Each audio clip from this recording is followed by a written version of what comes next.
अभी बारी है स्वामी चक्रपाणी जी की, आपकी बारी है, आप इस पर रिएक्ट कीजिए चक्रपाणी जी। चित्रा जी, जाति पाति ना पूछे कोई, हरि के भजे सो हरि के होई। ये हम सबके लिए बड़ी दुर्भाग्य का ये विषय है जो प्रश्न चल रहा है। आज आप देखिए कि जो भगवान कृष्ण और सुदामा की मित्रता के पूरे दुनिया में एक उदाहरण पेश करता है, हर कहीं कोई दो मित्र होते तो उसको उदाहरण दिया जाता है। आज वही हमारे भगवान कृष्ण के वंशज और सुदामा के हमारे मानने वाले सब आपस में लड़ रहे। बड़ा दुर्भाग्यपूर्ण है, सनातन की क्षति है, हिंदुत्व की क्षति है। सवाल इस बात का है, भगवान कृष्ण गीता जी के 4थे अध्याय में उन्होंने स्पष्ट किया 17वें श्लोक के माध्यम से कि गुण कर्म के आधार पे हमने वर्ण बनाए। तो इस बात को सोचना चाहिए। जो वेद व्यास जी जो जिससे व्यास परंपरा चली, वो कोई ब्राह्मण नहीं थे जन्म से, लेकिन कर्म से ब्राह्मण थे। उन्होंने जिन्होंने पुराणों की रचना की, आप देखो सूत जी महाराज ने 88,000 ऋषियों को नैमिषारण्य में कथा सुनाया, श्रवण कराया। सूत जी महाराज जन्म से ब्राह्मण नहीं थे, लेकिन कर्म से ब्राह्मण थे। और उसका आयोजन करता किसने कराया? सौनक जी महाराज जो स्वयं जन्म से ब्राह्मण थे, वो आयोजन कराते और सूत जी महाराज से 88,000 ऋषि नैमिषारण्य में कथा का श्रवण करते हैं। क्या प्रेम होगा? आप किसी भी सदी की बात कर रहे हैं। हमारे उदाहरण सनातन में अनेक है कि कोई भेद नहीं है, कोई जाति भेद नहीं है, लेकिन जिस प्रकार से राजनीति की जा रही है बड़ा दुर्भाग्यपूर्ण है। हमें सब में परमात्मा हमें देखना होगा। और इसी को उदाहरण इसी को हमें आदि जगत गुरु शंकराचार्य जी ने बताया। जब एक चंडाल सामने आता है और जब अद्वैत का ज्ञान देता है और कहता है जो तुम हो वही मैं हूं, उनको गुरु रूप में धारण उस चंडाल को आदि जगत गुरु शंकराचार्य करते हैं। सवाल और उस पर ग्रंथ लिखते हैं महिषा पंचकम के नाम से। सवाल इस बात का है, हमें अपने महापुरुषों को देखना पड़ेगा, हमें शास्त्रों को देखना पड़ेगा। महाराज जी ने ठीक कहा, हमारे यहाँ जाति की बात नहीं है, हमारे यहाँ वर्ण है, और वो भी कर्म के आधार पे, गुण के आधार पे। कौन सा गुण? लेकिन बना दिया ना आप ही लोगों ने मिलकर, इस आधार पे उसको विभाजित किया जाति गया। व्यवस्था मौजूदा वक्त में है, कौन मना करेगा? राजनीति जाति पर चलती है, यहाँ पर मंदिरों में जाति के आधार पर पुजारी, हालांकि ये भी बात सही है कि मैं खुद ऐसे बहुत सारे मंदिर जाती हूँ जहाँ पर दलित वर्ग के लोग पुजारी हैं, लेकिन जाति व्यवस्था एक सच्चाई तो है ना स्वामी चक्रपाणी जी, कैसे मना करेंगे इस बात को आप? देखिए जाति, सवाल इस बात का, अगर जाति हम ब्राह्मण में जन्म लिए, वैश्य में जन्म लिए तो को सब बराबर है, कोई बड़ा छोटा नहीं। अब उसके बाद कर्म पे आधारित होता है, और ये नहीं कहा जा सकता अगर वैश्य है, मान लो कोई ब्राह्मण समाज अगर धंधा करता है, वैश्य का काम करता है या सेना का काम करता है, उसको कोई छत्री थोड़े रोक देगा कि आप सेना में मत जाओ। वैश्य थोड़े कह देगा कि तुम बनिया का काम नहीं करो। और अगर वैश्य कोई जो है ब्राह्मण का काम करे, ज्ञान प्राप्त करे बचपन से, और वो परंपरा से चले, शास्त्र अनुसार चले, कौन रोकेगा उसको? तो हमारे यहाँ पर आप किसकी गलती मान रहे हैं? सीधे सीधे बताइए ना चक्रपाणी जी महाराज, यहाँ पे बताइए ना किसकी गलती है? यहाँ पर तो हो गया ना यादव बनाम ब्राह्मण।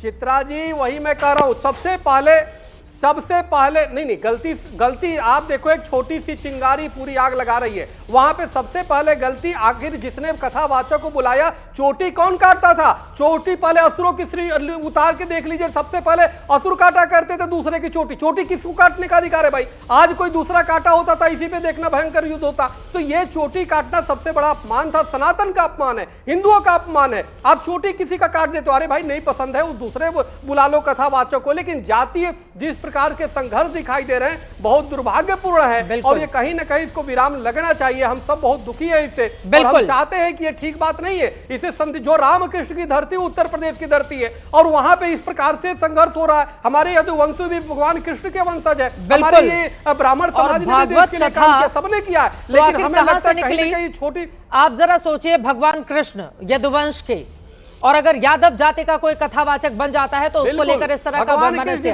आचार्य विक्रमादित्य जी, ठीक है, आचार्य विक्रमादित्य जी, अब आपके पास आते हुए क्यों लगता है आपको कि ब्राह्मण को ही खाली भागवत कथा कहने का हक है?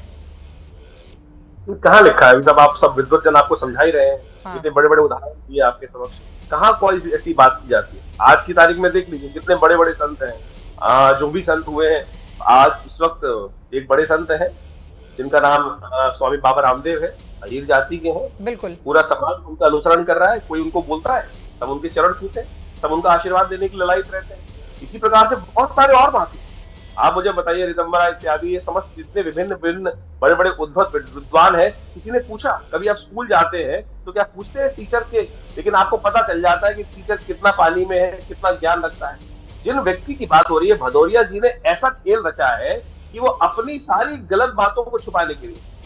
नेताजी का एक छोटा सा बयान आपको याद होगा कि लड़के हैं, लड़कों से गलती हो जाती है। बलात्कारियों को बचाने का प्रयास किया गया था। पूरा घटनाक्रम आपको समझने की आवश्यकता है कि वहां वो क्या कर रहे थे। नागिन डांस करवा रहे थे ये लोग, बाबा तथाकथित तौर पे जो वहां उपस्थित थे, वो कितना गलत कार्य कर रहे थे। स्त्रियों को मतलब किस प्रकार से गलत टच कर रहे थे, ये बातें सामने आके कही गई है। और उसके बाद भी धार्मिक परंपराओं का निर्वाह करने के लिए, सम्मान का प्रदर्शन करने के लिए इस देश की परंपरा रही है कि स्त्री का सम्मान सर्वोपरि। महाभारत स्त्री के सम्मान के लिए हुआ, राम रावण का युद्ध स्त्री के सम्मान के लिए हुआ। और जो भी ये व्यवस्था हुई है, ये बात अनुराग गोयल अच्छे से पता है, समाजवादियों को अच्छे से पता है कि इनके नेता तथाकथित तौर पर हमेशा गलत काम करने वालों की सपोर्ट करते आए हैं। जो 50,000 रुपए का इनाम दिया है ना, अरे उनको पीटा गया ना, चोटी काट दी गई यादव जाति का होने की वजह से। जिंदा छोड़ दिया गया, ये बहुत है। इस देश के अंदर तो स्त्री का सम्मान करने वालों को जिंदा नहीं छोड़ा जाता। रावण की आपने बात नहीं, ये नाम रावण पता को नहीं 9 लाख साल से लगातार जला रहे हैं।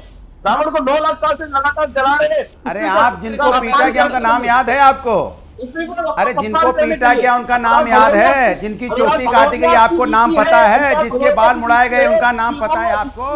महाराज जी नाम बता दीजिए, क्या नाम है तो मैं मान जाऊंगा कि आप बात सच बोल रहे हैं। क्या नाम है? नाम पता है आपको? नाम बताइए। अनुराग जी आप बोलेंगे, उनकी आवाज नहीं आएगी उस समय, प्लीज उनको बोलने दें और आप बोलिएगा अपनी अपनी बारी में। वो शांति से आपको सुन रहे थे। अनुराग जी प्लीज, आपको नाम पता है? आचार्य विक्रमादित्य को बोलने दीजिए, फिर आप बोलिएगा। बोलेंगे तो फिर उनको ऑडियो नहीं आएगा, वो स्काइप से हमारे साथ जुड़ेंगे। प्लीज अनुराग जी, उसका नाम पता है आपको? वो भी तो था, वो भी तो व्यक्ति था जिसकी आंखें नहीं थी। नाम पता है आपको कौन था वो? आपको नाम नहीं पता किसी का, बस आ गए आप बोले महाराज क्या बोलते हो आप? किसी पढ़ के आइए, बोल के आइए। अभी यही तो बोला जा रहा है, ज्ञान होना बहुत जरूरी है। अज्ञानता की बातें मत कीजिए। आपसे पूछा जा रहा है कि चोटी क्यों काटी गई, सर आप बता रहे हो पुरानी घटना उठा उठा के यहाँ। सवाल है कि आप इसको अगर दोनों लोगों की समान आवाज आती है स्क्रीन पर तो फिर मैं दोनों को एक साथ बोलने की इजाजत दे देती। अनुराग जी जब आप बोलेंगे उनका ऑडियो नहीं आएगा, अनुराग भदौरे को स्क्रीन से हटाइए, ये तरीका नहीं हो सकता डिबेट का। आचार्य विक्रमादित्य जी आप अपनी बात पूरी करें, क्योंकि एक और मेहमान है आचार्य विष्णु विनोदम जी, उनकी एक भी टिप्पणी नहीं हो पाई है। देखिए, एक खास तौर पर बात की जाती ना पूछे, साधु की पूछ लीजिए ज्ञान कितना था। उसके बाद से उनकी सारी पोल खुलती चली गई जब वहां वो व्यवस्था कर रहे थे। और इसी बात को जो करने के लिए कि यहाँ पर पूरा खेल एक देश के अंदर विभाजन करने के लिए साजिश है, साजिश 420 की साजिश है। और यही इस देश के अंदर जबरदस्ती उनको प्लेस किया गया है, जबरदस्ती वहां उपस्थित किया गया है। और माननीय यशस्वी मुख्यमंत्री जी ने, योगी जी ने कल उस पूरी की पूरी साजिश की संरचना वहां सामने बताई है। और अभी पूरी की पूरी पोटली खोल जाएगी, अभी पूरी की पूरी स्थिति सामने आएगी किस प्रकार से इस देश में विभाजन कर नीति जो चला रहे हैं समाजवादी लोग और विभिन्न पार्टी के लोग, इनको बांटना है, इनको देश में आग लगानी है। इस वक्त सब लोगों को, सब देश को आगे बढ़ते हुए अच्छा लगा, लेकिन इनको वही पीडीए वही राग अपनाना है और वही ये लेकर आ गए हैं। अरे भाई, कर्मी गलती करने वाला ही होता है, जाति नहीं देखी जाती, कोई जाति। ठीक है, आपको ये लग रहा है कि इन लोगों ने अपराध किया था, महिलाओं से छेड़खानी की थी, 2-2 आधार कार्ड रखे, इनके ऊपर आपराधिक मामले बनते हैं और इनको कतई इस आधार पे नहीं जोड़ा जाना चाहिए कि ये यादव जाति के। लेकिन वहां पर जो वीडियो सामने आए हैं उसमें लोग इनको बिठाकर इनसे पूछते हैं कि तुम अपनी जाति बताओ। हालांकि वो जो वीडियो हमने देखा है, पूरा वीडियो मैंने बहुत गौर से सुना भी है, उसमें कोई मार पिटाई नहीं होती है, लेकिन बात की तस्वीरें अपने आप में व्याकुल करती हैं।